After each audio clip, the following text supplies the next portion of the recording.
Okay, so today we're going to be talking about Anne Rice's Blackwood Farm, which is the 9th book in her Vampire Chronicles series. Before we get started, I'd just like to point out that it might look a bit weird with the camera angle. It looks like I'm looking down. It's because my actual camera has broken and I'm using my laptop camera, which is in my keyboard, and the angle I couldn't quite get right. So we're going to have to deal with this until next month when I get a proper angle. But let's talk about Blackwood Farm. Part 1, Summary. Quinn Blackwood, heir to a powerful old family in New Orleans, has been haunted by a strange spirit named Goblin since he was born. Nobody else can see the spirit, who acts as both guardian and poltergeist for Quinn. After he is made into a vampire, every victim gives new strength to Goblin. Afraid that Goblin may take human form, Quinn seeks out Lestat de Lioncourt to help him exorcise Goblin once and for all. Part 2, Witches and Vampires. As with Merrick, and as with the follow-up to this book, Blood Canticle, Blackwood Farm is a crossover novel between Anne Rice's Vampire Chronicles and her Mayfair Witches series. Now obviously I haven't read Blood Canticle yet, but I have heard some, let's say, polarising opinions on that book. Usually negative really, but you know, some people seem to like it.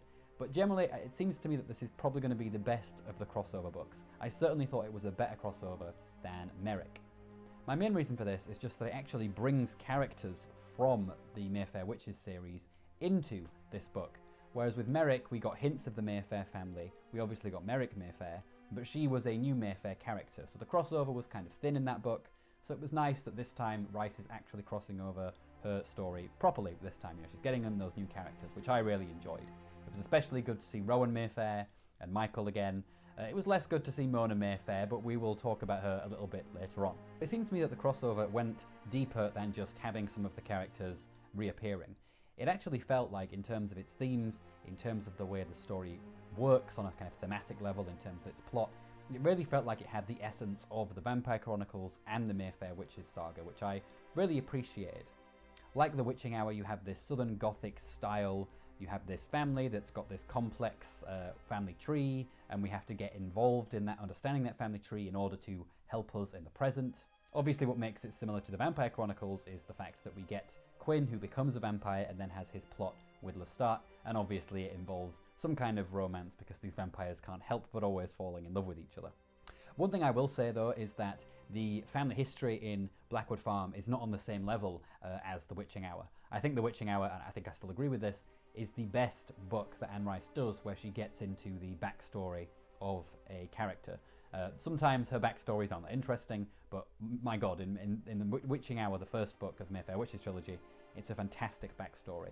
So complex, so dark, so twisted, just a fascinating family tree. Whereas in this book, the family tree is not as sordid as the Mayfair Witches. I don't know how a family tree could be more sordid than the Mayfair Witches, but it's still a very interesting one, and Rice explores lots of interesting family relationships within that, so it's very enjoyable to read and learn about Quinn's family history. I also think Quinn himself makes a very good protagonist. He's one of those archetypal types that Rice has. Usually it's a child character, and usually they're incredibly idealized and, you know, older than their years kind of thing. She does that a lot. I think Quinn is one of the best examples of this, because unlike, say, Mona Mayfair from the Mayfair Witches, who is over the top in her perfection, Quinn has, you know, a little bit more flesh and blood to him. He's more rounded, he has his flaws, whereas like Mona Mayfair didn't. I'd say the only child character of Rice's that beats Quinn, for me anyway, is Claudia. And that's just because Claudia has so much depth, because obviously she becomes a vampire as a child and then grows into a woman. So you just have so much more that you can get out of that character. But Quinn is a good second, and certainly better than Mona Mayfair. Overall, I think Blackwood Farm is just a fantastic crossover book. It brings in some of those characters, and it brings across some of the themes and ideas. If I had one small criticism, it would be that I would have liked a little bit more of Rowan and Michael and a bit less of Mona. You know, Rowan and Michael to me are the essence of the Witching Hour and the two sequels, and Mona Mayfair is not. But that's just a little quibble, and overall I still enjoyed the story and very much enjoyed it as a crossover as well. Part 2, Family. So I mentioned that the family tree in Blackwood Farm is very interesting, and I wanted to touch a little bit more on that and explore the family relationships that Quinn has, because I think it's some of the best family relationships that we actually see in all of Rice's works that I've read so far. I would say the only family relationship that really rivals it is the relationship between Lestat and his mother Gabrielle, which unfortunately Rice seems to have lost interest in by this point in the series, which is a real shame because I think the dynamic between those two is fascinating and was something that she could have explored a lot more if she didn't hate Gabrielle so much, but there we are. And speaking of Gabrielle and Lestat, Blackwood Farm also has a complex relationship between a boy and his mother, although this one is a lot worse than Lestat's relationship to his mother. Quinn and his mother do not get on at all. His mother resents him. Her kind of role in the family is that she's a sort of rebel. She's a country singer, and she goes out and she is a bit of a hedonist, and she didn't really want to have Quinn, I think that's right, and she was kind of pressured into it by her father, Quinn's grandfather. And so you get this really interesting dynamic between her and her son, who she resents and dislikes because he's very much liked by the rest of his family, whereas she never was. Then you have even more tension between her and her father, and they have some explosive melodramatic rows, which are fantastic and over the top, almost soap opera levels of silliness sometimes, but still very interesting. I like the kind of more, in a sense, more normal family dynamic going on here, these kind of tensions between mothers and sons and fathers and daughters. I think Rice does a good job exploring those, and it's not something that she really delves into in some of her other work, so I found that really interesting. What I also find interesting in these relationships is that Quinn eventually realises partway through the story that he is gay and later bisexual, and his mother picks up on this much earlier, long before he does, and she dislikes him for it. She's homophobic. Whereas the rest of the family either seem not to care or don't really, talk about it or anything. But I found that interesting because, generally speaking, if you're going to have a plot with a gay character having issues with his family, it's usually the dad that he has issues with. It's basically the standard trope. And while that can be interesting, and it's certainly a story that a lot of gay people can relate to, I found it interesting that in this story we focused on a homophobic mother instead of a father. It just added something new that you don't see all that often, and I think Rice handled it very well, and it was an interesting thing for her to explore. My favourite character from this family tree, though, was Quinn's Aunt Queen, who is this wonderful, camp, outlandish, matriarchal figure who heads the family, or well, she kind of heads the family, but she spends most of her time gallivanting around the world, having ridiculous adventures. I think she must be in her 80s or 90s even by the time the story ends, and yet she's still able to pretty much go about and act like she's a young woman. She does age a little bit towards the end, and that's a bit sad, but in general she's just one of these absurd, outlandish, camp matriarchal figures. I always really enjoy these figures whenever they crop up, and Rice delivers. She gives a very entertaining, fun character. Now, it's often a common complaint with Rice's books that she spends a lot of time drawing out backstories and just getting into these side issues, and people tend not to enjoy that. But I've actually found that is what, well, it depends on the book, really. Sometimes it can be boring and tedious, like in Pandora, for example. I didn't really enjoy it. But when she gets it right, I could just let her explore, people's family lives all day long and exploring their histories. Whether it was Quinn and his education with this woman called Linnell, who is his tutor, and their relationship, whether it was obviously exploring the stuff with his mother, his grandmother Quinn, his grandfather, and just little scenes of them enjoying their family life. I just really enjoyed reading them, and Rice hasn't lost her touch for creating an evocative atmosphere. The sort of Southern Gothic style is all over this book, and I think it's great. Part 3. Build them up and knock them down. So now on to some negatives for the book, because while I do think Blackwood Farm is one of my preferred books in the Vampire Chronicles so far, and it's continuing my renewed interest in the series, there are some issues with the story, so I'll end by discussing those. Firstly, one thing that I've noticed with Rice, and this seems to me to be consistent throughout her works, is that she has a thing for building up characters and then completely demolishing them. And this is especially true of her female characters. In fact, I think it's true of almost every single major female character that she writes about. The three that are most relevant for us, though, are Rowan Mayfair, Merrick Mayfair, and Mona Mayfair.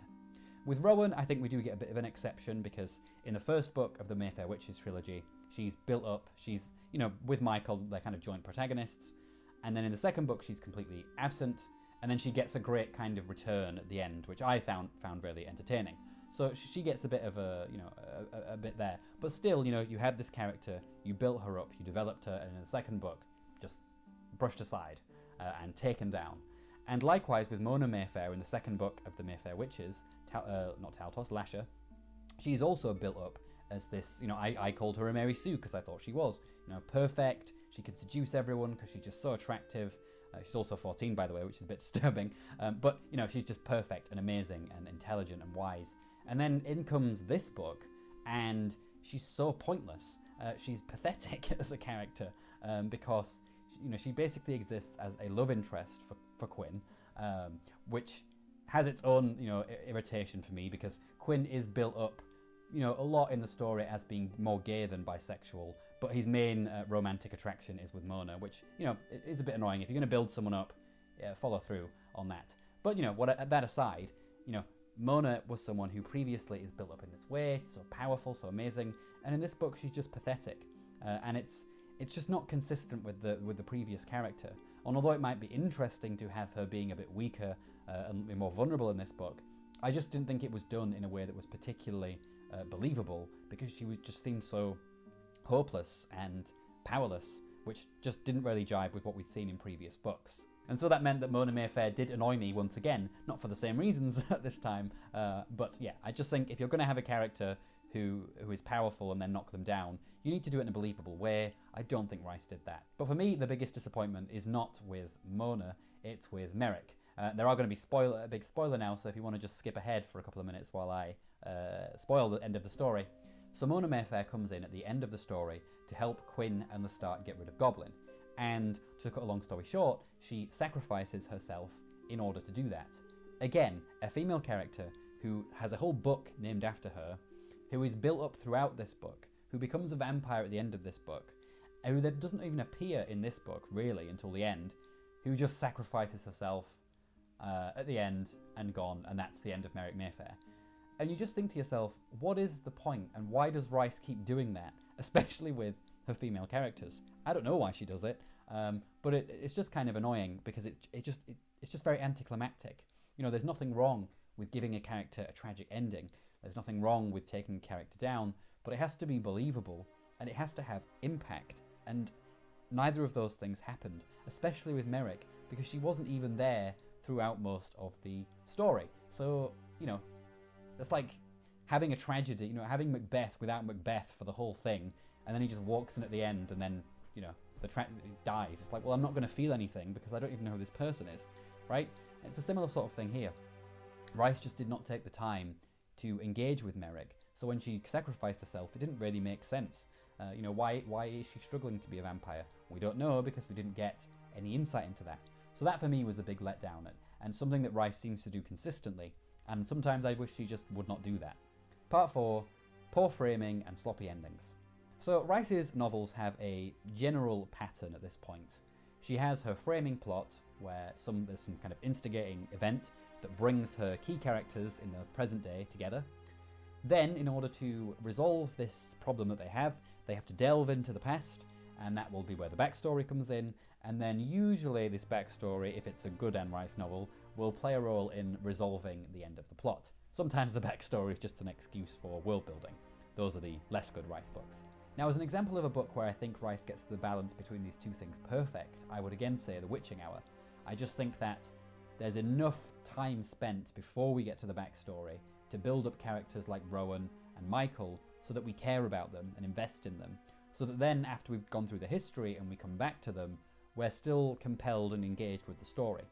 Unfortunately, that wasn't the case with Blackwood Farm. We had a bit of development with Quinn and Lestat, but not much, and then the end was just, it felt quite rushed. And as I said before, Merrick Mayfair, who has this big sacrifice, doesn't come into the story until the very end, and so it just felt very anticlimactic because her sacrifice didn't mean anything. It would have meant a lot more if we'd have seen her throughout the story, and maybe if it had been through her perspective, some of it, so that we could have seen why she's struggling with being a vampire, so that we could make sense of her eventual sacrifice and it have an actual impact. So ultimately, I did find the ending of the story a little bit anticlimactic for those reasons. I think Rice should have spent a little bit more time on either side of her framing narrative just to give us more investment, and if she wanted to bring Merrick into the story, that could have been done in a way that had a bit of a setup and a payoff, so that when she made the sacrifice it made sense because that was built up earlier in the story. Part 5, conclusion. Blackwood Farm is a very interesting book in the Vampire Chronicles series. As a standalone story of Quinn the Vampire, I think it's probably one of the Anne Rice's best, especially of her more standalone stories like Pandora and Vittorio. I would say of those three, it is definitely the best. Quinn is a very interesting character, and his family history is very engaging. I like the story of Goblin and how that develops. I think it's really well done. I also like how Rice fuses her vampire mythology with her witches. As I said earlier, I think it's the best example of her doing this effectively.